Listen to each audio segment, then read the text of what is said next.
Hello, వేడి వేడి corn పొంగనాలు రండి ఎలా చేద్దామో చూసేద్దాం.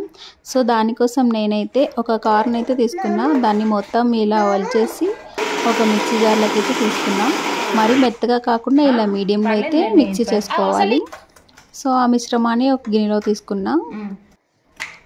తర్వాత అందులో ఒక ఆనియన్ అయితే తీసుకున్నా. 2 ఆనియన్స్ అయితే తీసుకున్నాను నేను.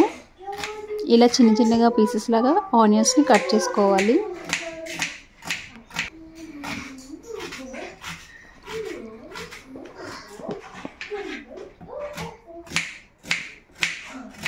ఎంత చిన్నగా వీలైతే అంత చిన్నగా కట్ చేసుకోండి, బాగుంటుంది. సో నేనైతే 2 మాత్రమే తీసుకున్న చిల్లీస్, ఎందుకంటే నేను మా వాళ్ళకి పెడతాననేసి.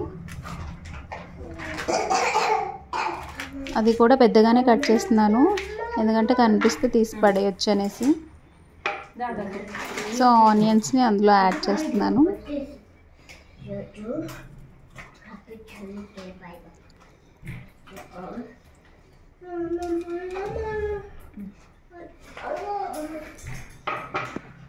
తర్వాత ఒక కప్పు శనగపిండి అయితే తీసుకున్నాను.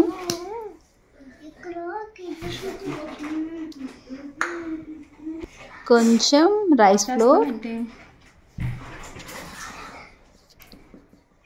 బియ్యపిండి. సో అది కొంచెమే తీసుకున్నా.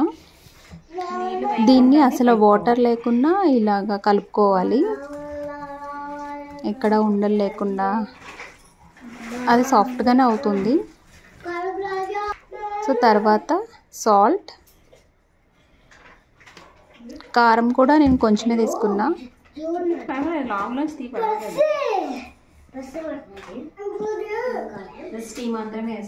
కొంచెం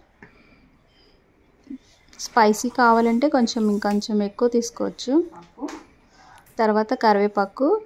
నా దగ్గర ఉన్న కరివేపాకు ఏంటంటే కాస్త పెద్దగా ఉన్నాయి ఆకులు.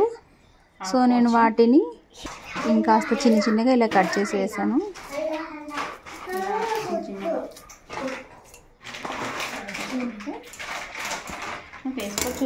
ఈ మొత్తాన్ని ఇంకోసారి బాగా కలుపుకుంటున్నా.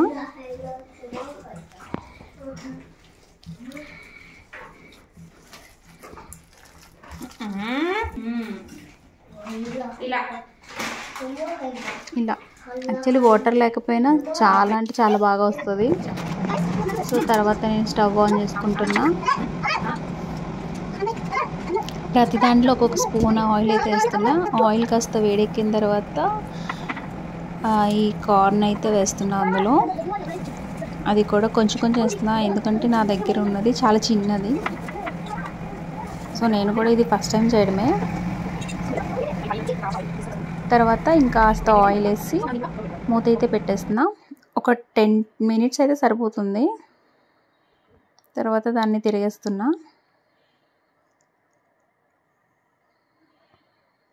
నేను మా వాళ్ళ కోసం అయితే ట్రై చేశాను, వాళ్ళు తిన్నారు, నాకు కూడా చాలా బాగా నచ్చాయి. సో ఫైనల్లీ 2 సైడ్స్ అయిపోయినాయి.